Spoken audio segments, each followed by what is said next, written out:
Okay, this is a recording of panel 1 in Indonesian. Okay, halo, selamat pagi, selamat sore, selamat malam, dimanapun di dunia Anda berada saat ini. Selamat datang pada panel pleno pertama dari Asia Solidarity Lab. Nama saya adalah Beatrice Tulagan dan saya adalah organizer regional Asia untuk 350.org. Saya akan menjadi moderator Anda pada kesempatan kali ini. Sesi ini disebut Regenerative Movement Building for the World We Deserve. Bersama saya hadir rekan-rekan yang juga bekerja di keadilan iklim untuk bicara mengenai penguatan hubungan lintas gerakan yang diprakarsai warga menghadapi guncangan masyarakat, guncangan sosial agar kita dapat menjadi lebih kuat melalui kepedulian bersama dan harapan yang radikal. Semua panelis kita hari ini adalah orang-orang luar biasa yang telah menginspirasi dalam banyak cara dan saya sangat senang untuk bisa bicara tentang topik ini bersama mereka. Pertama bersama kita ada Nadia Zulfikar, bergabung bersama kita dari Malaysia. Dia adalah feminis iklim yang turut mendirikan Klima Action Malaysia, suatu gerakan yang dipimpin generasi muda untuk membangun konstituen di lintas berbagai kelompok, termasuk generasi muda, perempuan, dan masyarakat adat, menuju partisipasi aktif dalam keadilan iklim. Sebelumnya dia pernah menjadi penasihat pada lembaga Stockholm International Peace Research Institute for Environmental Peace, suatu kerangka krisis lingkungan dan perdamaian dalam konteks perdamaian dan keamanan. Pada saat ini dia melakukan penelitian kebijakan tentang neksus air, pangan, dan energi di Institute for Strategic and International Studies di Kuala Lumpur. Dia juga pengampanye pada koalisi Climate Emergency Malaysia dan juga di Aliansi Iklim Asia Tenggara. Terima kasih telah bergabung bersama kita, Nadia. Bersama kita juga ada Yep Sanyo, bergabung dari Filipina. Dia adalah veteran dari gerakan lingkungan dan sebelumnya adalah negosiator iklim utama untuk Filipina. Yep sudah bekerja dengan masyarakat lokal dan dunia internasional, komunitas internasional sejak 1996 bekerja mengenai isu-isu domestik dan internasional terkait perubahan iklim, energi bersih, dan lain-lain. Saat ini, Yep menjadi Direktur Eksekutif untuk Greenpeace Asia Tenggara. Dia memimpin tim yang mengonfrontir poluter terbesar di dunia dan telah mengajukan berbagai gugatan melawan perusahaan-perusahaan minyak terbesar di dunia di Komisi HAM Internasional. Panelis ketiga kita adalah seseorang yang sangat dekat dengan saya, pahlawan saya, Veronica KB, atau kita sebut ATKB. AT itu adalah kakak tua atau mbak dalam bahasa Tagalog. Dia adalah koordinator dan community organizer untuk gerakan Mataan Bebas Batubara dan Nuklir. Dia adalah advokat dan pembela HAM. Dia telah berkampanye secara aktif untuk melindungi dan membela masyarakat terhadap kerusakan yang disebabkan oleh sumber-sumber energi yang kotor dan merugikan. Pengalamannya yang lebih dari 25 tahun di garis depan sangatlah berharga dalam mempromosikan perlindungan lingkungan serta pemajuan hak dan kesejahteraan masyarakat. Senang Anda bergabung dengan kita hari ini. Panelis kita terakhir, Anam Rathore, bergabung dari Pakistan, adalah aktivis perubahan iklim dan keadilan gender. Banyak pekerjaannya fokus pada sifat interseksional dari keadilan gender dan lingkungan. Anam juga adalah co-pendiri dari Climate Action Pakistan, sebuah gerakan warga yang bekerja untuk mengorganisir pada tataran akar rumput untuk keadilan iklim dan edukasi lingkungan. Terima kasih hadir bersama kita, Anam. Terima kasih semuanya juga. Kita lanjut dengan pertanyaan. Saya ingin memulai dengan suatu kutipan dari sesama organizer yang saya sangat kagumi, namanya Mariam Kaaba. Di bukunya, dia meminta orang-orang untuk tidak memulai dengan pertanyaan apa yang kita punya sekarang dan bagaimana kita bisa membuatnya lebih baik, tapi menanyakan apa yang bisa kita bayangkan untuk diri kita di dunia. Kalau kita melakukan itu, maka akan ada banyak sekali peluang bagi dunia yang lebih adil yang akan menanti kita. Gerakan iklim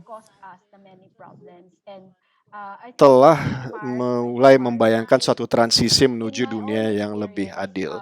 Saya secara pribadi merasa bahwa kita perlu dipandu oleh kelompok-kelompok yang rentan, berbagai kelompok masyarakat yang menghadapi risiko ini.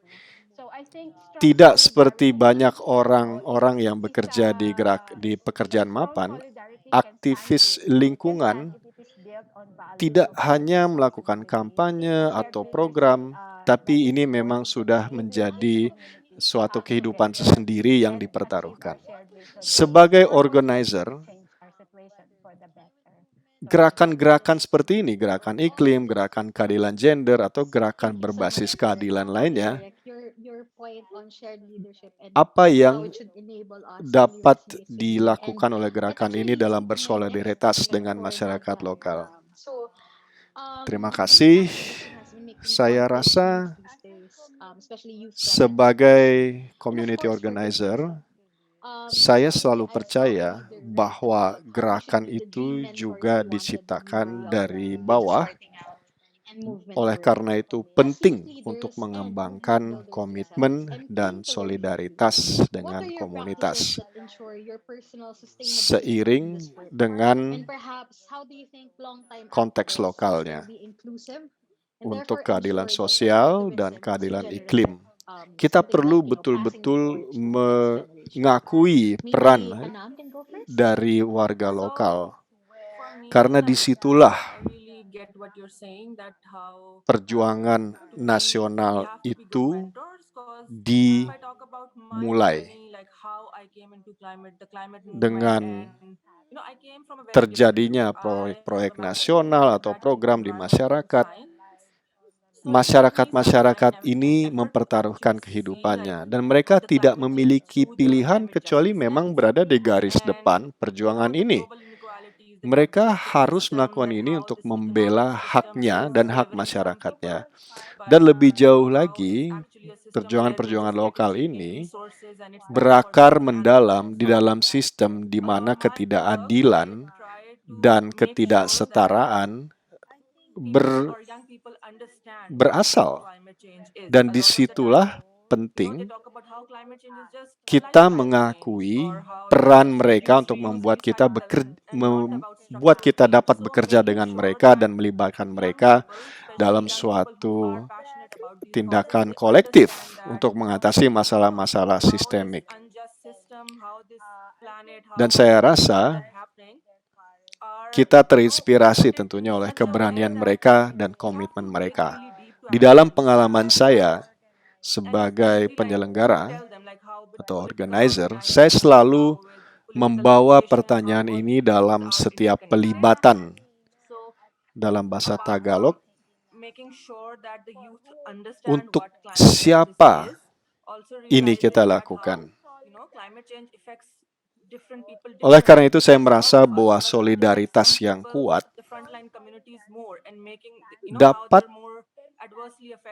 berdiri jika dia dibangun atas nilai tanggung jawab bersama, kepemimpinan bersama yang mendukung dan mengampu setiap masyarakat untuk bertindak bersama dan mencapai visi bersama atau tujuan bersama untuk mengubah situasi kita menjadi lebih baik. Jadi mungkin itu jawaban saya. Terima kasih. Poin Anda tentang kepemimpinan bersama dan bagaimana itu bisa memampukan kita untuk melakukan perjuangan itu sangat penting. Pertanyaan berikutnya, tentunya aktivis-aktivis muda telah menjadi pemberitaan, khususnya aktivis-aktivis iklim. Dan itu ada alasan yang sangat baik untuk itu. Kita sering berpikir pada masa kita lebih muda ketika kita memulai gerakan ini. Sebagai pembangun gerakan dan pemimpin muda, saya ingin belajar dari Anda. Apa saja praktik-praktik yang Anda lakukan untuk memastikan keberlanjutan pribadi Anda dalam kerja ini. Dan bagaimana aktivis juga dapat bersifat inklusif sehingga memastikan bahwa aktivisme ini sifatnya regeneratif. Yakni kita bisa meneruskan tongkat estafet ke generasi berikutnya. Mungkin 6. Bagi saya paham yang Anda katakan tadi. Bagaimana kita harus menjadi mentor yang baik. Karena kalau saya bicara mengenai perjalanan saya, bagaimana saya mulai terlibat dalam gerakan iklim ya. Asal-usul saya akarnya sebetulnya agak berbeda. Saya sendiri memiliki gelar master dalam ilmu lingkungan ya. Jadi sebetulnya butuh waktu dan upaya cukup banyak bagi saya untuk bisa melihat perubahan iklim melalui lensa keadilan iklim. Dan Anda tahu bahwa ketimpangan global, sistem ekonomi ini begitu menguntungkan segelintir orang. Dan Anda tahu bagaimana ini sistem di mana orang-orang mendapatkan sumber daya murah yang buruk bagi manusia dan buruk bagi planet ini. Seiring pekerjaan saya berusaha untuk memastikan bahwa orang-orang atau anak-anak muda memahami perubahan iklim itu apa. Seringkali orang berbicara mengenai bagaimana perubahan iklim memerlukan perubahan perilaku, soal reduce, reuse, recycle, dan bukan perubahan struktural. Jadi memastikan bahwa generasi muda, khususnya yang sangat peduli tentang persoalan-persoalan ini, bagaimana mereka memahami betapa sistem yang tidak adil ini, betapa planet ini, dan berbagai hal yang terjadi di dalamnya ditempatkan dalam kerangka yang demikian, di mana kita betul-betul perlu menggali lebih dalam untuk dapat memahaminya. Dan bagaimana kita bisa menyampaikan kepada mereka bahwa pengorganisasian politik, edukasi politik, bahwa itu saling terhubung. Jadi terlepas dari memastikan bagaimana anak-anak muda ini memahami apa itu keadilan iklim dan juga menyadari bagaimana perubahan iklim mempengaruhi kita semua, namun mempengaruhi orang-orang di garis depan lebih parah dan bagaimana mereka terdampak lebih buruk, penghidupannya bahkan kehidupannya juga terdampak, dan memahami bahwa dampak ini terhadap begitu banyak orang betapa tidak adilnya, dan memastikan bahwa suara-suara mereka ada di dalam gerakan kita. Memberi kepada mereka kekuatan untuk bisa tampil. Saya tinggal di ibu kota, saya memiliki privilege karena banyak orang-orang lain hidup betul-betul di garis depan. Mungkin memang saya sangat bersemangat ya soal keadilan iklim ini. Namun memastikan bahwa orang-orang yang ada di garis depan inilah, orang-orang muda inilah yang terdampak pada saat ini, sekarang. Dan memastikan bahwa suara-suara mereka ada di antara kita. Dan memberdayakan suara-suara mereka dan anak-anak muda di garis depan itu, saya merasa begitulah kita memastikan gerakan ini berlanjut. Kita saling menguatkan, kita saling mendukung, dan kita memastikan bahwa suara orang-orang di garis depan dan yang paling rentan itu didengar. Terima kasih, Anam. Ya, jelas saling memberdayakan, saling mendukung di dunia yang berat ini itu sangat penting. Bagaimana dengan Nadia? Ya, saya mungkin singkat aja. Karena saya jelas tidak bisa melebihi Anam dan Derek di situ. Poin yang sudah mereka sebutkan tadi itu sangat penting dan esensial. Yang berkenaan dengan bagaimana kita membangun keberlanjutan di dunia ini dalam kerja aktivisme yang kita lakukan ini. Pertama, saya merasa kalau saya ingin menjawab hal ini, mungkin pertama, saya mungkin ingin melatih sebanyak mungkin aktivis yang saya bisa latih. Karena kalau kita lihat Malaysia, seperti sebagian besar negara-negara Asia Tenggara lainnya, aksi individu itu ditonjolkan sebagai kendaraan ya untuk mengubah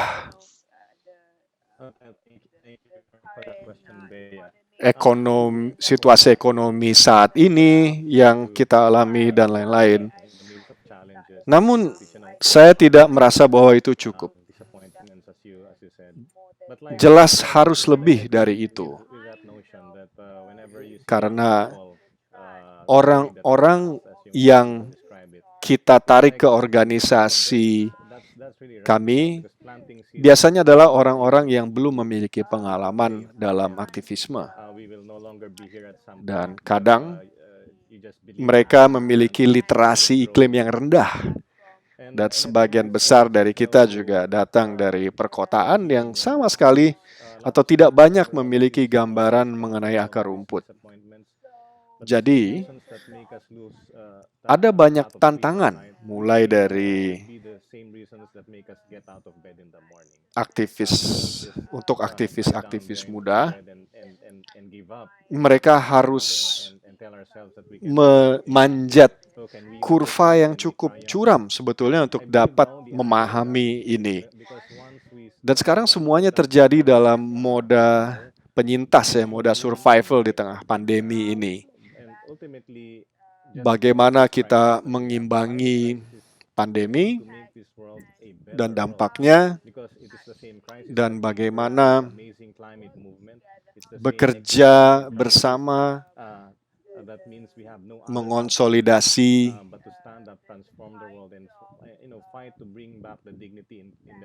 barier atau kendala-kendala yang kita hadapi dalam proses pemulihan dari pandemi ini.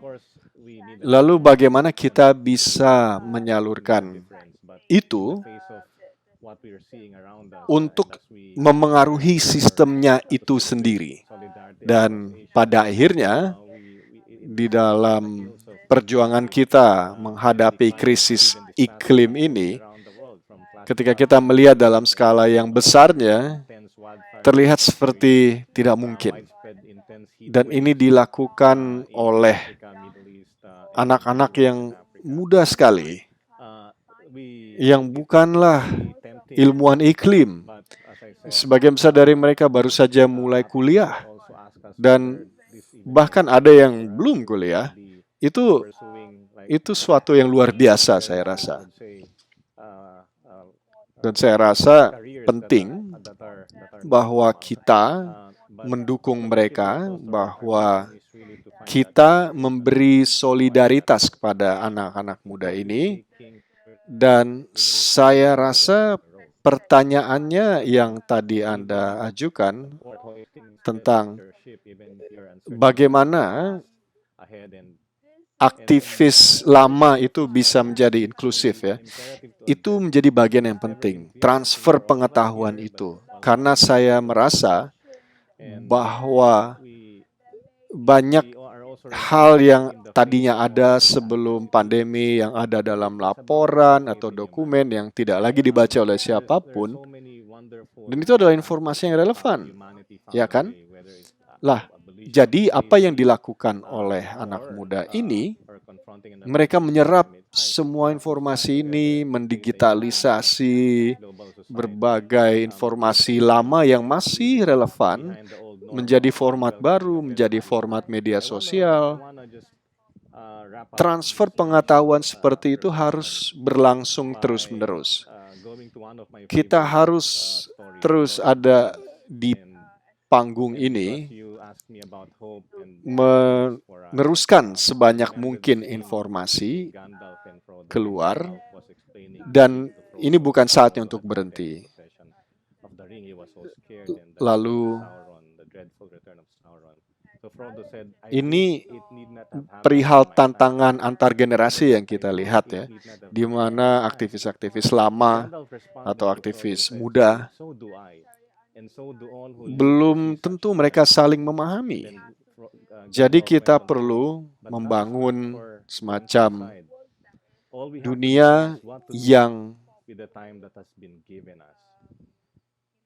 saling menghormati, di mana para aktivis lama dan aktivis muda bisa berada. Ini tidak mudah, ya. Saya tidak akan menggambarkan ini sebagai sesuatu yang indah. Oh, semua baik-baik saja, kita semua berjuang melawan hal yang sama. Selalu ada tantangan-tantangan seperti itu. Kadang hal-hal minor itu bisa menjadi begitu besar, dan pada akhirnya gerakan muda ini pecah dari gerakan untuk rakyat ini. Dan saya rasa penting bahwa gerakan anak muda ini adalah gerakan rakyat.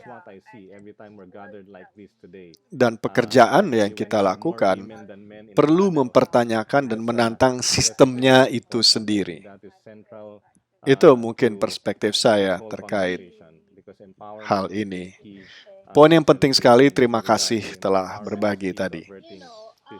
Jadi,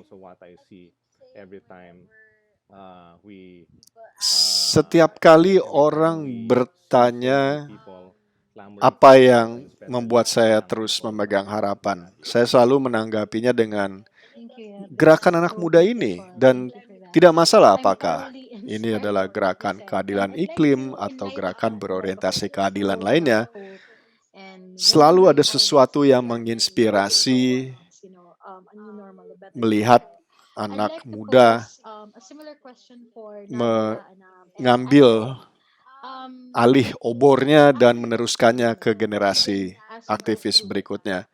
Bagi saya itu sesuatu yang radikal. Dan saya ingin bertanya, tadi disebut Anda sudah bekerja di gerakan lingkungan selama beberapa dekade sekarang. Saya sendiri mungkin di sini baru 8 tahun, dan saya tahu betapa ini bisa berat.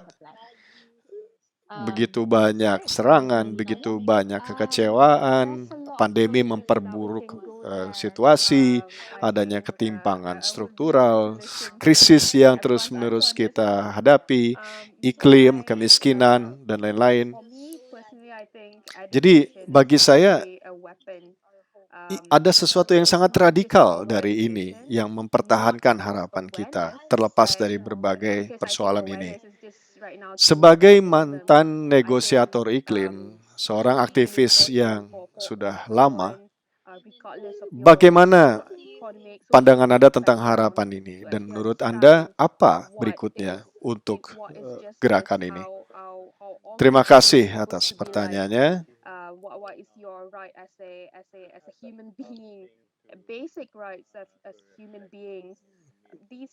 Jadi terkait dengan tantangan, terkait dengan kekecewaan yang Anda sebut tadi, saya setuju ya dengan pandangan itu bahwa setiap kali kita melihat anak muda membawa obor sebagaimana Anda deskripsikan tadi, itu seperti menanam benih.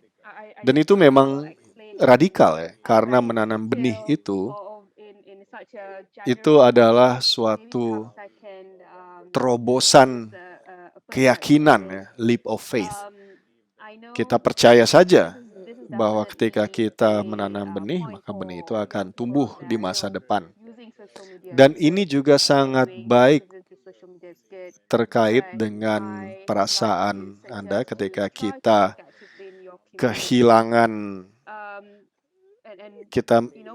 kehilangan waktu tidur akibat berbagai kekecewaan ini. Satu hal yang membuat saya terjaga tengah malam sebetulnya adalah alasan yang sama yang membuat kita bangun pada pagi hari. Kita tidak tidur rebahan begitu saja dan menyerah dan mengatakan kita tidak bisa melakukan apa-apa. Bisakah kita mengatasi hal ini? Bisakah kita mencapai kemenangan ya? Saya merasa bahwa ini mungkin ketika tidak ada makna dalam hidup. Ketika kita melihat krisis ini ya, krisis iklim, ini pada akhirnya saya percaya bahwa ini akan membuat dunia menjadi lebih baik. Karena ini adalah krisis yang sama yang juga menciptakan gerakan iklim ini. Ini adalah krisis eksistensial lainnya karena kita tidak punya pilihan lain kecuali untuk mengubah dunia, mentransformasi dunia untuk memperjuangkan martabat dalam kehidupan orang-orang. Saya mendengar banyak ya dari teman-teman di dalam gerakan bahwa sebetulnya cuma butuh satu orang baik untuk bisa memulihkan harapan ini. Tentunya kita perlu lebih banyak orang ya untuk bisa membuat perubahan. Tapi menghadapi apa yang sekarang kita lihat saat ini, merayakan solidaritas di Asia, ini terjadi di tengah berbagai ancaman bencana akibat iklim seperti banjir bandang di Eropa, kebakaran hutan intens di Siberia, gelombang panas yang luas di Afrika, di Timur Tengah, dan di Amerika, dan di tempat lain di dunia. Tentunya sangat menggoda ya untuk menyerah begitu saja. Tapi saya melihat juga banyak orang bertanya kepada saya, apakah masih masuk akal bagi kita untuk mengejar, sebagaimana orang tua saya mungkin pernah biasa katakan, mengejar karir yang tidak normal. Tapi secara kolektif tentunya misi kita adalah untuk menemukan inspirasi tersebut dan menemukan harapan tersebut. Dan ini butuh langkah demi langkah, walaupun kita tidak bisa melihat ujung jalannya. Bahkan ketika kita tidak pasti ya, misalnya apabila kita di tengah laut, seperti apa lautannya dan badainya nanti. Mendesaknya krisis ini dan perlunya kita mengatasinya tidak pernah sejelas sekarang bagi kita di sini dan juga bagi banyak orang di dunia. Kita juga diingatkan bahwa menghadapi berbagai kesusahan ini sebetulnya adalah soal bagaimana kita bisa percaya pada kemanusiaan.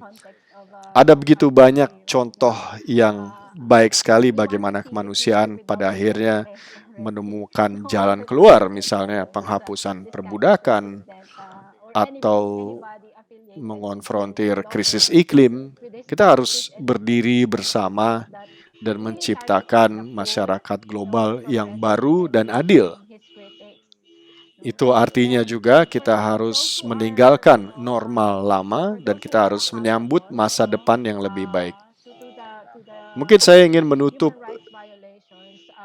ini dengan refleksi awal ini dengan merujuk pada salah satu cerita favorit saya, Lord of the Rings. Karena tadi Anda menanyakan kepada saya tentang harapan dan apa hal berikut yang akan kita hadapi. Saya ingat satu adegan antara Gandalf dan dia begitu takut bahwa cincinnya, Frodo begitu takut bahwa cincinnya akan direbut oleh Sauron. Frodo mengatakan, saya berharap ini tidak terjadi di masa saya. Dan kemudian Gandalf menjawabnya kepada Frodo, mengatakan bahwa ya saya juga. Dan juga semua orang yang melihat masa-masa seperti ini. Dan kemudian Gandalf mengatakan bahwa ini bukan buat mereka untuk putuskan. Yang perlu kita putuskan hanyalah apa yang harus kita lakukan dengan waktu yang sudah diberikan pada kita.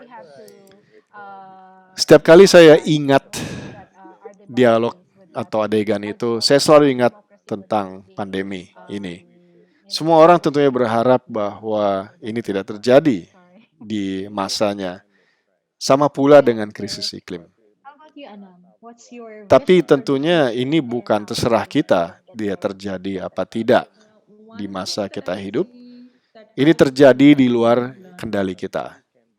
Tapi kita bisa memutuskan apa yang bisa kita lakukan dengan waktu yang masih kita punya. Saya percaya bahwa kita masih diberikan waktu itu dan bahwa saya menjadi bagian dari gerakan iklim. Ini adalah keputusan yang saya ambil tentang apa yang akan saya lakukan dengan waktu yang masih kita punya. Kita tidak sedikit, kita adalah bagian dari jutaan orang dari berbagai belahan dunia yang percaya bahwa kita masih mungkin membuat dunia lain yang lebih baik. Dan terakhir, saya ingin mengatakan, saya melihat harapan setiap kali ada acara seperti hari ini, khususnya di mana lebih banyak perempuan daripada laki-laki di panel ya, karena saya merasa itu penting. Itu adalah sesuatu yang sentral untuk keseluruhan pembicaraan ini.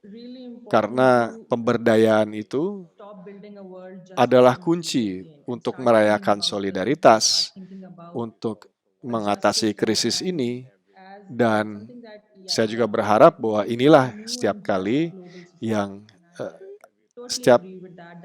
kita lihat setiap kali kita melihat begitu banyak orang menyerukan perubahan, khususnya generasi muda.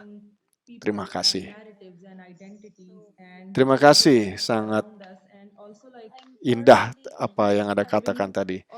Saya betul-betul terinspirasi dari apa yang Anda katakan tadi. Nah, berkenan dengan itu, tetap memegang teguh harapan dan senantiasa ingat bahwa kita adalah sekian di antara banyak orang yang bekerja untuk tujuan yang sama. Mungkin saya ingin juga mengajukan pertanyaan yang sama kepada Nadia. Setelah pandemi ini, atau seraya kita melaluinya, apa visi kamu untuk masa depan tidak hanya terkait keadilan iklim, namun juga keadilan di front-front yang lain. Tentunya ada banyak cara untuk menjawab pertanyaan ini. Tapi dalam pendapat Anda, bagaimana kita sampai pada visi yang indah itu, solidaritas, kebersamaan, dan bagaimana kita bersama-sama saling peduli dengan sesama di planet ini? Siapa yang mau duluan menjawab? Barangkali Nadia? Iya, ada banyak sekali cara untuk menjawab itu. Saya sebetulnya mungkin ingin mendengar jawaban orang lain dulu kalau boleh. Tapi bagi saya secara pribadi, saya merasa edukasi ya, pendidikan tidak hanya pendidikan formal, tidak hanya kesadaran, karena menurut saya kesadaran itu hal yang paling minim. Saya rasa ini sangat penting bagi semua, terlepas dari latar sosioekonomi, untuk memahami apa keadilan itu, bagaimana pengorganisasian itu, apa hak Anda sebagai manusia, hak-hak dasar sebagai manusia. Ini adalah aspek-aspek yang penting, visi yang penting yang harus kita miliki jika kita ingin mendapatkan keadilan. Karena tanpa ini itu tidak mungkin. Kita tidak bisa berjuang di satu front saja. Saya memperkirakan akan ada efek domino jika kalau ini dilakukan di semua front. Saya rasa mungkin saya tidak akan menjelaskan secara sangat rinci dengan cara yang begitu umum. Barangkali saya bisa menggunakan pengalaman pribadi. Saya tahu ini jelas adalah poin ya bagi anak-anak muda. Menggunakan media sosial itu baik, melakukan aktivisme melalui media sosial juga baik. Tapi mungkin saya ingin menyarankan untuk berusaha bekerja di komunitas Anda, di masyarakat Anda. Mengerjakan persoalan bersama-sama, mencari solusi bersama-sama. Ini yang kita lakukan di suatu lingkungan kerja karena Anda tidak sepenuhnya bekerja, Anda tidak bekerja sepenuhnya berdasarkan atau tidak didorong oleh keuntungan moneter, tapi Anda bekerja untuk kebaikan semua orang. Dan itu harus dimulai pada tingkat komunitas. Saya merasa bekerja di akar rumput betul-betul menghubungkan kita ke hal-hal yang penting. Nah, bagi saya, terakhir dan tak kalah penting, saya mungkin ingin sharing ini. Ini pesan yang sebetulnya cute ya, namun subversif, yakni untuk menurunkan, menjatuhkan diktator yang membatasi kebebasan berekspresi, kebebasan berbicara dimanapun di dunia. Kita perlu menjalankan kembali demokrasi. Kita tidak boleh membiarkan orang-orang yang kita pilih, orang-orang yang betul-betul kita pilih untuk dengan mudah saja membuang hak-hak kita. Itu sangat gila ya, dan itu terjadi di tengah pandemi ini saat ini. Dan Anda tahu mungkin ya, satu dari tingkat komunitas, kemudian dari kekuatan politik warga. Mungkin sekian dari saya. Terima kasih. Saya rasa sama dengan apa yang barusan dikatakan oleh Naja. Dalam konteks Filipina, saya rasa pertama, masa depan yang ingin kita lihat itu harus lebih dari situasi kita sebelum pandemi setahun sebelumnya. Karena saya rasa kita juga sudah mengalami krisis sebelum pandemi yang diwarnai oleh begitu banyak persoalan-persoalan ekonomi dan politik yang terjadi di negara, dan kita mendukung tujuan untuk normal yang lebih baik, untuk transisi dan pemulihan yang adil, dan lebih lanjut, ini adalah soal menempatkan HAM dan akses pada keadilan sebagai kerangka inti dari program dan kebijakan nasional. Melalui ini, kita akan mampu untuk terbebas dari sifat sistemik dari masalah yang kita hadapi ini. Dan saya merasa problem ini melibatkan kekerasan, melanggengkan ketidakadilan dan ketimpangan di antara orang-orang, khususnya orang-orang yang termarginalkan.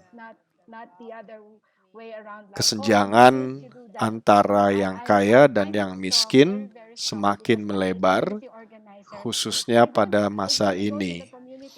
Pandemi telah menunjukkan kepada kita bahwa orang-orang yang berprivilege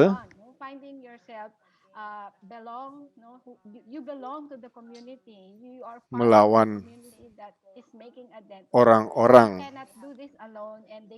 yang berjuang di tengah kehidupannya, dan kemudian mereka mempersalahkan orang-orang ini akibat atas COVID.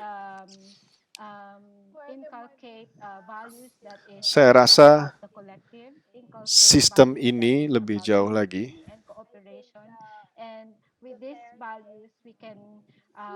Duterte, adanya Duterte di konteks negara kami saat ini,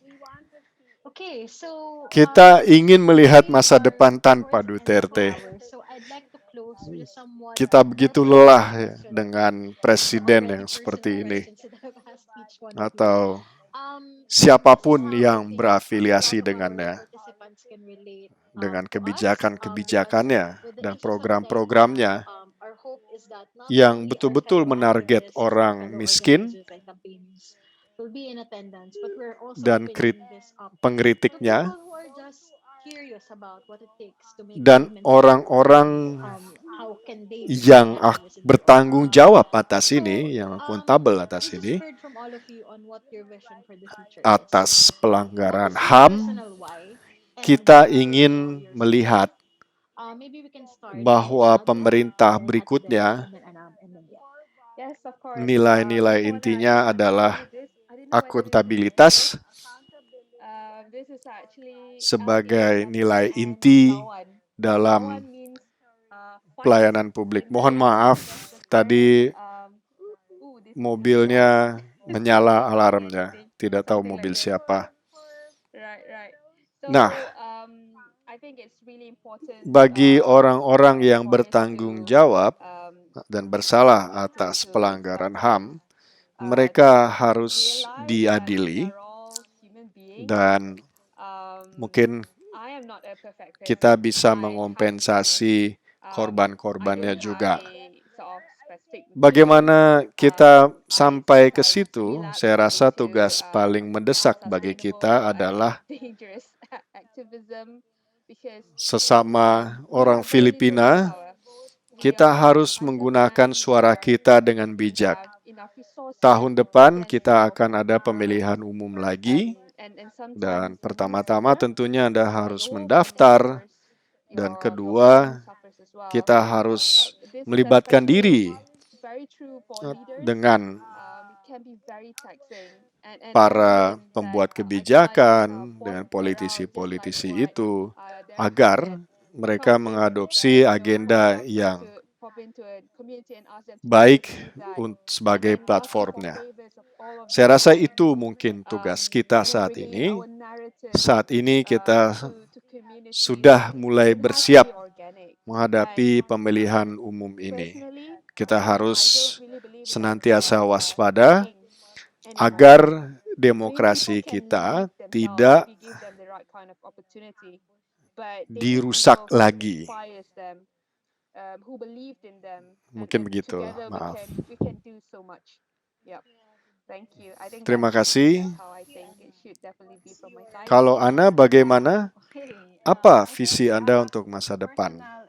Dan bagaimana kita bisa sampai ke situ bersama-sama? Satu hal yang saya lihat, yang kita pelajari akibat pandemi ini adalah kita tentunya tidak ingin solusi tambal sulam. Kita perlu transisi, kita perlu Green New Deal, kita perlu deal yang baru. Kita perlu fokus pada hal yang baik untuk semua. Sistem yang tidak adil ini, di mana sebagian besar populasi adalah komoditas, ini sama dengan cara kita memperlakukan lingkungan, memperlakukan planet ini. Sistem politik, sistem kolonial, sistem patriarkal, sistem kapitalis ini telah memperlakukan kita seperti benda, seperti objek untuk waktu yang begitu lama. Dan begitu pula mereka memperlakukan lingkungan, sesuatu dari mana mereka bisa mendapatkan keuntungan. Kita tidak bisa berlanjut seperti ini. Pandemi adalah contoh. Iklim apa yang terjadi saat ini adalah contoh nyata. Maka penting sekali untuk berhenti membangun dunia hanya untuk materinya dan mulai memikirkan tentang manusianya, memikirkan tentang sistem yang adil, sesuatu yang tadi dikatakan oleh suatu masyarakat baru, masyarakat global yang baru. Kita memerlukan sistem yang berdasar pada kesetaraan. Dan itu bisa kita lakukan dengan menjalankan sistem pemulihan yang adil, memperlukan orang-orang sesuai dengan identitasnya dan mengubah dunia di sekitar kita, dan juga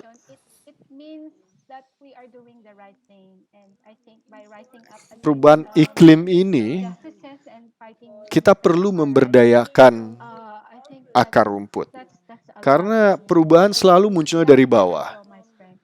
Selalu dari akar rumput. Dan setelah itu, Setelah cukup banyak dari kita yang berteriak, yang berbicara tentang ini, disitulah media mulai menaruh perhatian. Disitulah politisi mulai peduli, memastikan bahwa suara-suara dan identitas dan narasi orang-orang yang dirampok dirinya, orang-orang yang ada di garis depan, disitulah pentingnya kita berinvestasi di akar rumput dan juga mengekspresikan solidaritas dengan akar rumput itu. Disitulah kita melihat masa depan yang lebih adil, masa depan bagi planet ini.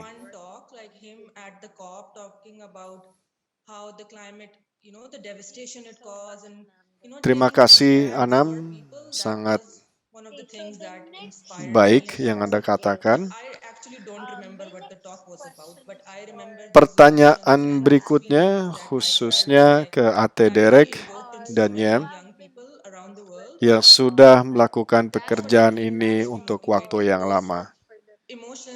Terkait visi masa depan yang kita diskusikan di awal, bagaimana kita memastikan bahwa aktivisme kita, upaya kita membangun gerakan, tidak hanya berkelanjutan, tapi juga bersifat regeneratif. Bagaimana kita memastikan itu? Mungkin saya jawab duluan ya. Ya, terima kasih atas pertanyaannya. Karena saya merasa kita semua perlu menemukan makna dari apa yang kita lakukan. Ini harus memberi kehidupan kepada kita alih-alih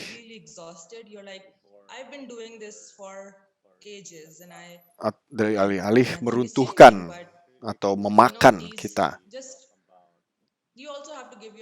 Maka penting kita bicara bagaimana gerakan ini dapat regeneratif, bagaimana aktivis harus memberi lebih banyak hidup pada kita. Satu hal yang saya dengar banyak selama pandemi ini adalah slogan self-care is resistance.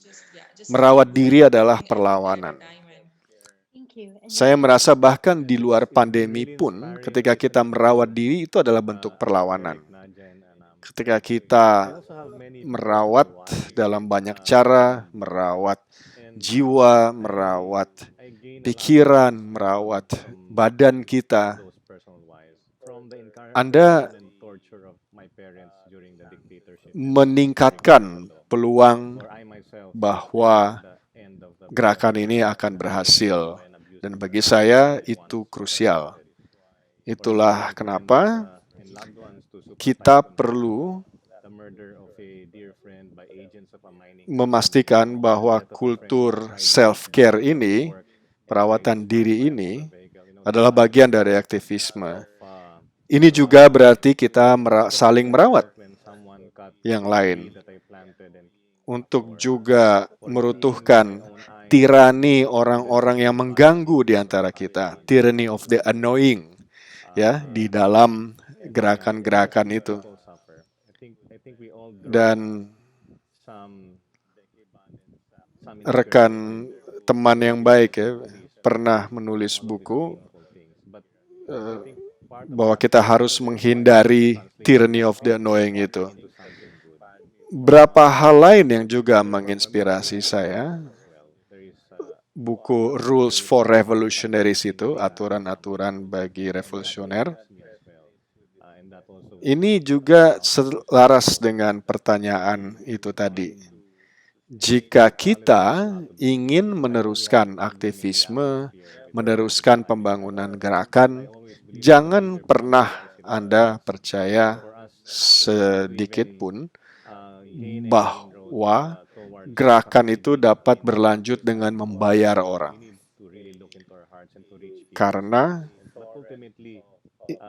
itu gerakan seperti ini akan membutuhkan arus relawan yang masif, akan perlu banyak relawan yang sangat peduli, karena orang-orang harus dapat berdiri atas hal-hal yang mereka yakini. Jadi itu krusial, ya. Poin ketiga adalah kita perlu menciptakan kontrakultur itu. Kita tidak bisa hanya mengulang-ulang slogan satu generasi ke generasi lainnya. Itu adalah bagian dari yang material. Kita perlu menciptakan suatu kontrakultur revolusioner yang memungkinkan kita untuk bertahan dan berkembang sebagai manusia, karena Anda akan bangun pada pagi hari dan Anda memiliki pilihan untuk menjalankan kontrakultur itu.